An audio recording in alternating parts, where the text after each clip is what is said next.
ಗರ್ಭಿಣಿಯರು ವಾಂತಿ ಮಾಡೋದನ್ನ ನೀವು ಸಿನಿಮಾದಲ್ಲಿ ನೋಡಿರ್ತೀರಾ. ಇದನ್ನ ನಾವು ಮಾರ್ನಿಂಗ್ ಸಿಕ್ನೆಸ್ ಅಂತ ಕರಿತೀವಿ.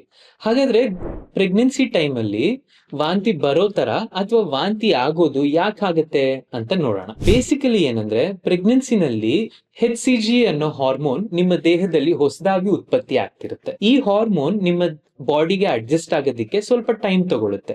ಇದೇ ರೀಸನ್ಗೆ ಮೊದಲು 3 to 4 months ಸ್ವಲ್ಪ ವಾಂತಿ ಬರೋ ತರ ಆಗುತ್ತೆ. ಆದ್ರೆ ಅದು ಕ್ರಮೇಣ ಗ್ರಾಜುಯಲ್ ಆಗಿ 4-5 ತಿಂಗಳಷ್ಟರಲ್ಲಿ ಸೆಟ್ಲ್ ಆಗುತ್ತೆ. ಆದ್ರೆ ಈ ವಾಂತಿ ವಿಪರೀತ ಆಗಿ ಹೊಟ್ಟೆಗೆ ಏನು ಸೇರ್ತಿಲ್ಲ, ನೀರ್ ಕುಡಿದ್ರೂ ಸಹ ವಾಂತಿ ಆಗ್ತಿದೆ ಅಂದ್ರೆ ಅದು ಡೇಂಜರಸ್ ಆಗಿರ್ಬೋದು.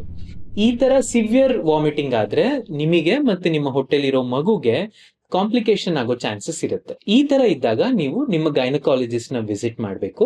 ವಾಂತಿ ಬರೋದನ್ನ ನಾವು ಹೇಗೆ ಪ್ರಿವೆಂಟ್ ಮಾಡ್ಬೋದು ಅನ್ನೋ ಡೌಟ್ಸ್ ನಿಮ್ಗಿದ್ರೆ ಟಿಪ್ಸ್ ಅಂತ ಕಮೆಂಟ್ ಮಾಡಿ, ನಾನ್ ನಿಮ್ಗೆ ಟಿಪ್ಸ್ ನ ಕಳಿಸ್ತೀನಿ. ಈ ರೀಲನ್ನ ನಿಮ್ಮ ಪ್ರೆಗ್ನೆಂಟ್ ಫ್ರೆಂಡ್ಗೆ ಶೇರ್ ಮಾಡಿ.